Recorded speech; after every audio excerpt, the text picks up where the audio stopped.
Hi, I'm Grace Smart and I'm the designer of Much Ado About Nothing, and today I'm going to be telling you about how we created the world of Messina. Everything visually that's on the stage, the designer has a hand in choosing, whether that's like what colour a toothbrush should be or what the sort of framing device for the whole show is. The real jumping off point is the words, finding what's in the text and seeing what key motifs or features we can pull out. So on this production, we sort of latched onto sex and eroticism and beauty. There's also, of course, a few references to oranges in the script. Oranges are such a yonic object, yonic being the opposite of phallic, that it felt like it was really useful if we could use oranges to show the kind of raw sexuality, which I think is in this comedy. I think that's why he calls her rotten orange. I think it's about, you know, what's between the legs. Anyway, I'm giving this is gold. The aim of the production was to make something really stunningly beautiful, which hopefully we've succeeded in. And using fruit and flowers and gold felt like the right gestures to do that with.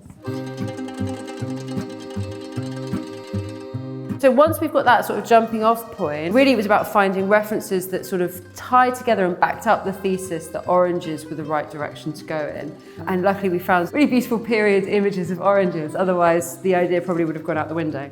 Although everything is Elizabethan, it felt quite right to do slightly more Italian Renaissance as opposed to our very English version of what Elizabethan means. Leonardo, of course, is Hero's dad. It's his house that we are in the entire play. He's kind of this like incredibly groovy hippie dad in his orange grove. Obviously John Lightbody, there's no one else who could do that character with the same amount of justice. And so it felt like it was exciting that maybe his world is one of the orange grove. So instead of it being entirely decorative, we also get a bit of a sense of like what he's worth or what the legacy is or what Hero's dowry will potentially be. So in terms of like specific references that we came across, I mean, Botticelli was a huge reference. The women and the men that he paints are not as buttoned up as we traditionally think of for Elizabethan era. And is there a way that we can get a bit more of a kind of almost like Californian 1970s vibe into our orange grove? Another huge reference was, you know, although we are in Messina, we didn't want to be too tied to that, but it felt really important to draw on like really beautiful Italian artwork, because also why wouldn't you draw on really beautiful Italian artwork whenever you get the chance to? So you see some of our like benches and items of furniture have all of this really intricate painting detail from Emma and brilliant props team here. The model box is an incredibly useful tool for designers. We always work in 1:25 scale, which means that a human figure in that scale is about the size of your index finger. If you build the set like that, because it means that I can build the whole world and pick all the colours and check that it roughly works before it gets built in real size. We have our balconies either side. Personally, first of all, someone that's seen a huge amount of shows in the Globe. I love it, especially if I'm up higher, when they get a bit closer to me. I know that sounds really simplistic, but like, just come up here for a little bit. And so it felt like a really fun way of letting them come up here for a little bit. What I really felt passionate about was, I think the Globe space is actually an incredibly beautiful space. I think the stage is remarkably stunning. There are so many theatres where essentially you're looking at a black void and you get to fill it. Whereas I think what's really exciting about this, you're in a site-specific space. The temptation in that space is to try and make it like any other theatre, whereas the joy of it is that it's not like any other theatre. So what we've done is we've put a load of blue curtains into the sort of back fascia of the space.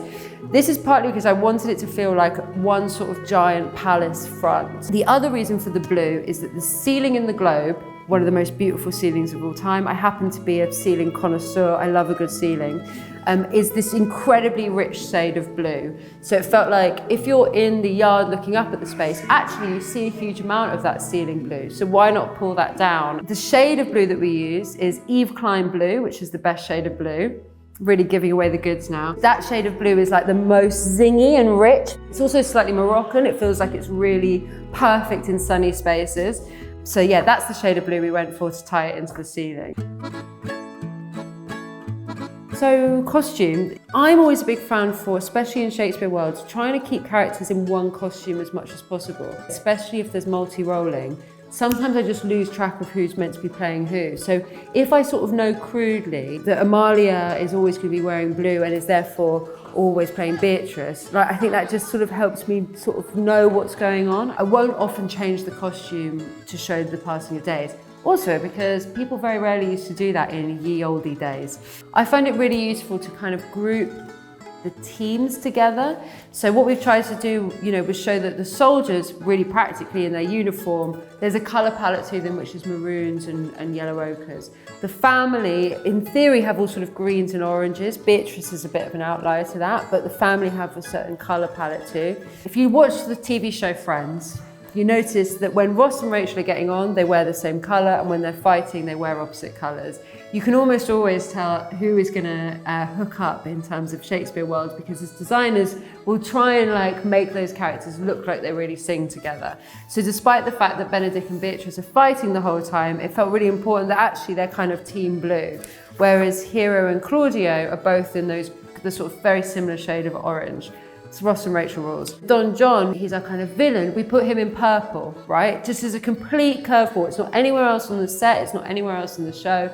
So he immediately looks like he's this complete bizarre outsider. The same a bit with Dogberry as a character. In a world of the most extreme colour and sumptuousness, he's the one character that's fully suited and booted. That immediately makes him feel very other to the world and other to the world of Leonardo. John Lightbody's costume as Leonardo was meant to really sing with the set entirely. Collaboration between the costume designer, the costume team, and the actor is incredibly important. And sometimes, putting an actor with their skin tones, their hair types, their sort of postures and shape into an actual costume drawing is a really great way of showing I'm thinking about this for you. I used various different paint tools and lots of layers and really went to town on it, but I think it was the best way to show to the team what I felt like the costume should feel like.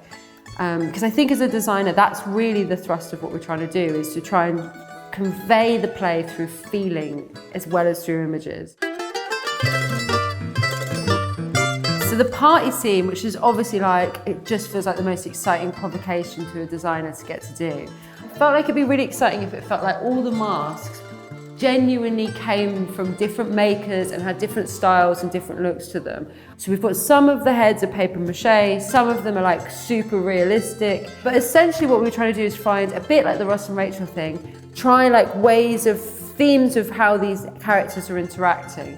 Felt like the animal mask was the clearest way of showing what someone's true intentions were. First of all, really clearly, Don Pedro, he's the prince, he's in charge, he's going to seduce Hero for his best mate. He's a lion. So obviously he's a lion. Tying him and Beatrice together feels really great because there's a moment where they have a frisson.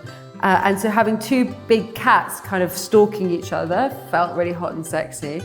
Then making Benedick a pigeon, something that a cheetah would obviously kill, just felt like Ekow would do some really fun things with that, which he absolutely does. You've never seen such fantastic pigeon work in your life. The man is a pigeon expert. I hear he spent 3 years at pigeon school. He lived amongst the pigeons. It's all very exciting. We've got Don John as the kind of anti-hero or the villain in what looks like quite a silly cat mask. Because I also think it's really fun in some of the ways to lean into who they are. He's a prince, he's a lion. And in other ways, he's a villain, let's put him in a slightly silly, slightly cutesy mask. How can we fight the type as well as running with it in certain moments? In terms of Margaret and Hero, I think there's so much about sexuality and female sexuality in this play, and that being shameful. Hero is a character who ultimately gets shamed because people think that she's, up to no good and is talking to a man in her bedroom. So what felt really right to me is that I think the temptation is to make her really virginal and lovely and really sweet, which is not how Lydia plays it. We're not going with that idea that she's completely kind of wallflower fair against the wall. So why not put her in a devil mask? And again, go against the type of what we think that character would choose for themselves. Make her someone that has a bit of a dark side or has a bit of a kind of sexual energy about her, potentially. It felt like a really exciting thing to do. And Margaret, who's sort of her maid and also her foil, why not make her the angel? She's the person that's actually having a conversation in the bedroom. So let's make her incredibly beautiful and angelic. Also for me, top secret, don't tell anyone, as someone that loved the Baz Luhrmann Romeo and Juliet film, I couldn't help the temptation of putting some angel wings into a party scene. Then we've got Leonardo. Wouldn't it be fun to take someone that's so kind of James Bond's cavalier, really cool guy, and slightly make him look silly and see what he does with it, and what he does is absolutely fantastic. It's a similar thing with Colm, who we've put in the most ridiculous butterfly wings ever.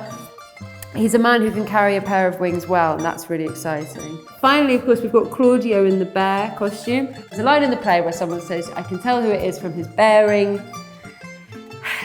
We couldn't resist, we made him a bear.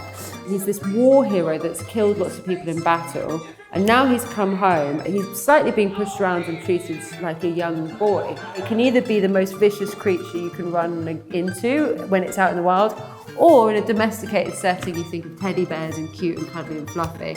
So that just felt like the perfect thing for Claudio. I think my favourite costume to work on was probably Hero's wedding dress. It was my favourite to draw right off the bat, and then to see it being realised so beautifully. Also, Jackie Davis, superstar costume supervisor, it was her brilliant idea to actually make the fabric ourselves. So it's an orange satin underneath, and then we bought this very thin sort of net embroidery, and then we've attached it, mounted it onto the orange fabric to create our own fabric, which is so similar to what I drew. It's sort of insane. There was a point where she came out on stage during a preview, and there was a girl who was sat in front of me who like gasped and said, "There's a princess." And I just thought, yeah, you're right, there's a princess. We've designed a great princess. I'm really pleased with there being a princess on stage. Doesn't matter that she's not a princess.